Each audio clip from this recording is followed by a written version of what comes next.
Jadi hari ini Ustazah akan menceritakan sebuah kisah mengenai Uwais Al-Qarni yang namanya terkenal sampai ke langit. Tapi sebelum itu Ustazah mau mengajarkan sebuah tepuk. Mau tahu?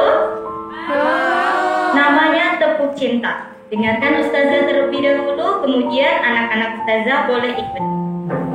Tepuk cinta. Cinta Allah yang pertama, Rasulullah yang kedua, selanjutnya orang tua, berbaktilah padanya, insya Allah masuk surga, amin. Bisa? Bisa, insya Allah. Kita coba sama-sama. 1, 2, 3. Tepuk cinta.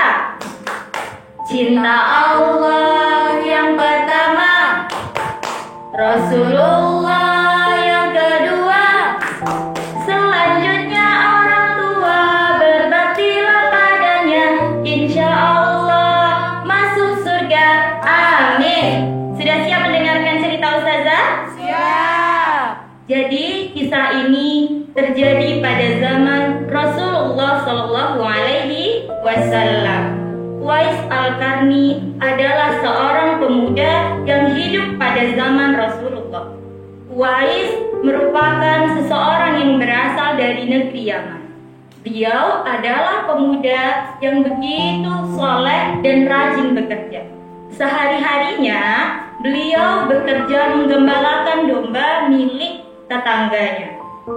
Beliau hidup dengan ibu yang buta dan juga lumpuh. Walaupun hidup serba berkekurangan, tapi Uwais Al-Qarni selalu mensyukuri dan selalu berbakti kepada sang ibu. Beliau selalu berusaha untuk mewujudkan semua keinginan sang ibu.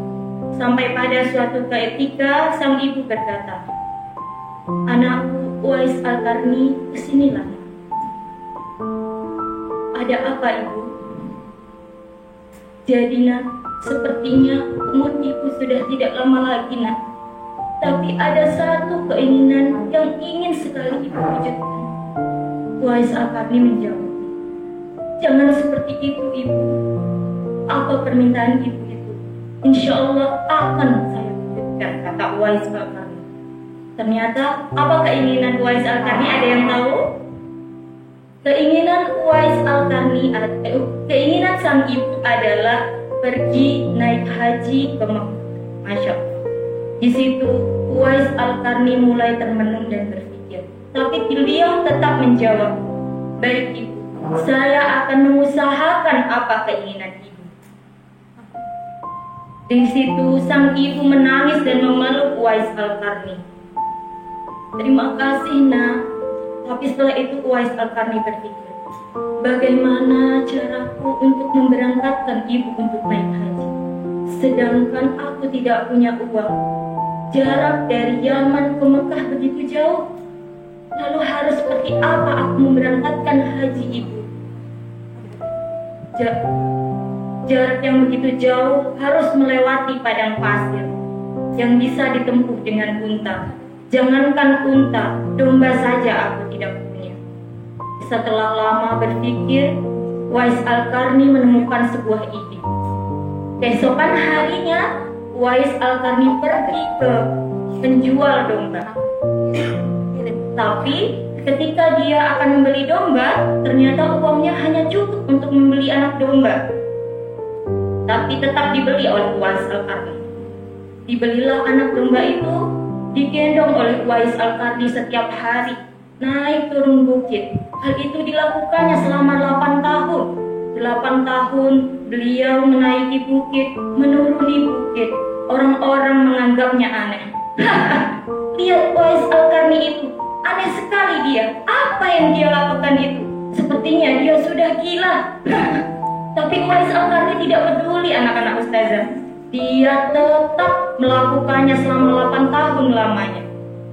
Setelah 8 tahun, tibalah musim haji. Anak domba yang tadinya masih kecil sekarang sudah berukuran 100 kg. Begitu juga dengan badan Uwais Al-Qarni, sudah semakin bertenaga, semakin kekar. Sekarang orang-orang tahu bahwa apa yang dilakukan oleh Uwais Al-Qarni adalah salah satu bentuk pengorbanannya pada sang ibu. Karena sudah musim haji, beliau mengajak sang ibu untuk pergi haji dengan menggendongnya di gendongannya. Pergilah beliau dan ibunya ke Mekah, bertawaflah beliau. Setelah itu mereka berdoa, "Ya Allah, ampunilah dosa ibuku," kata Uwais Al-Qarni. Dan ibunya menjawab, "Lalu bagaimana dengan dosa-dosamu, nak?" kata Uwais. Tapi apa jawaban Uwais? "Cukuplah dosa ibu yang terampuni. Dengan itu ibu bisa masuk surga.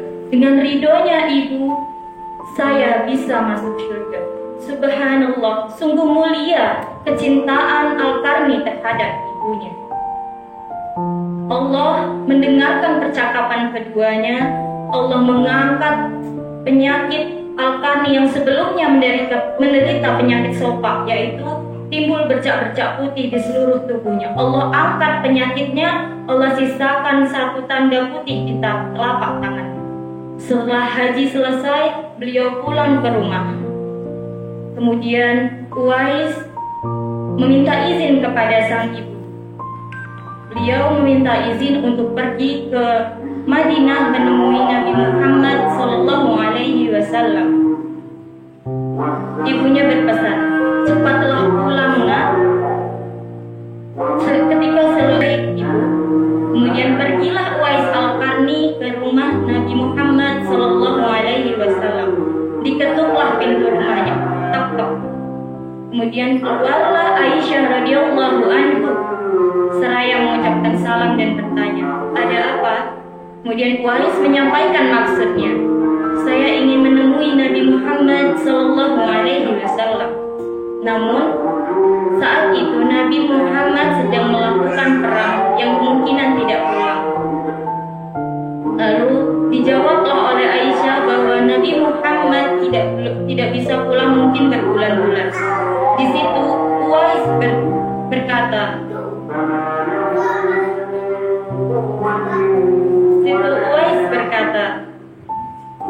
"Ya sudah, kalau seperti itu, saya pulang dulu karena ada ibu yang sudah tua yang sedang menunggu saya." Pulanglah Uwais ke Yaman. Kemudian ketika Nabi Muhammad pulang ke rumah, Aisyah menceritakan tentang seorang pemuda yang mencari Nabi Muhammad SAW. Kemudian Nabi Muhammad menanggapi, "Itulah Uwais Al-Qarni, seorang pemuda yang begitu taat kepada ibunya."